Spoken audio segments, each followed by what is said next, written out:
Buenos días, nosotras somos estudiantes de Psicología de la Corporación Universitaria Minuto de Dios. Mi grupo está conformado por Ángela Lucía Lozano, Natalia Salazar, Camila Bonilla y Dayana Sánchez. Y les vamos a hablar sobre la corteza cerebral.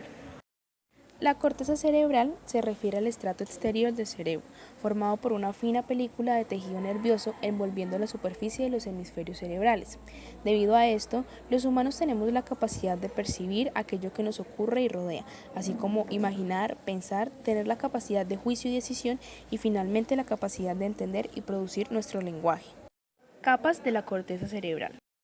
En primer lugar, encontramos la capa molecular, también llamada capa plexiforme. Esta capa es la más externa y por lo tanto más reciente en su orden de todos los estratos de la corteza cerebral. Es una capa sináptica formada por una espesa red de fibras neuronales. La segunda capa es llamada capa granular externa. Esta es la segunda capa que conforma la corteza cerebral y está formada por una gran cantidad de pequeñas células estrelladas y piramidales. Las neuronas de esta capa se infiltran en la capa molecular entrando hacia zonas más sumergidas de la corteza cerebral. Continuamos con la capa piramidal externa, capa que recibe su nombre de acuerdo al tipo de células que la componen, células piramidales. Estas células dirigen sus neuronas hacia otras zonas de la corteza y hacia otros destinos subcorticales, y las envían de forma de fibras de proyección y de asociación. La siguiente capa es llamada capa granular interna. Esta capa está formada esencialmente por una masa compacta de células estrelladas, la mayoría de las cuales reciben aferencias de la zona del tálamo. En quinto lugar encontramos la capa piramidal interna o capa ganglionar. Esta quinta capa entraña una gran cantidad de células piramidales de medio y gran tamaño, así como células estrelladas y las de Martinotti.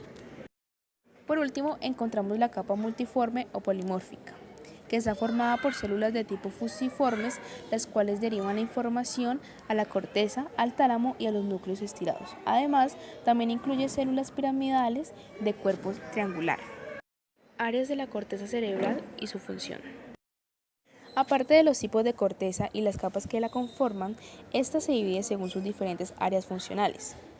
En primer lugar, encontramos el área motora, quien es la controladora de los movimientos voluntarios. El área de Broca, quien controla el habla. El área sensorial, las sensaciones de la piel como la temperatura, el dolor y la presión. Y el área de Wernicke, la comprensión del lenguaje. Las neuronas. En la corteza cerebral podemos localizar 7 tipos básicos de neuronas. Primera, neuronas horizontales del Cajar Recio. Estas se asocian a las funciones premotoras, es decir, se encargan de la preparación de lo que serán las actividades motoras. Neuronas piramidales, quienes son las reguladoras de los movimientos voluntarios del sistema musculoesquelético.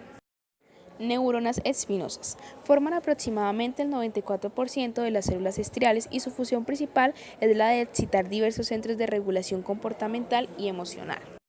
Las neuronas de doble bucket se ocupan de la regulación de las funciones glutamatérgicas y controlan la mayor parte de las actividades conscientes del ser humano.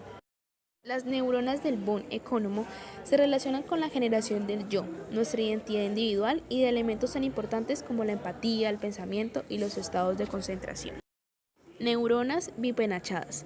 Su meta principal es la regulación de funciones cognitivas y ejecutivas indispensables para nuestra cultura y sociedad. Las neuronas de candelabro son fundamentalmente interneuronas y son las encargadas de la inhibición de estímulos. Cabe resaltar que si alguna de estas neuronas se dañasen, produciría afectaciones tales como la epilepsia o la esquizofrenia. Partes del cerebro donde se relaciona la corteza cerebral. En primer lugar, la corteza cerebral se relaciona en el lóbulo occipital, el lóbulo parietal, el lóbulo temporal y por último el lóbulo frontal.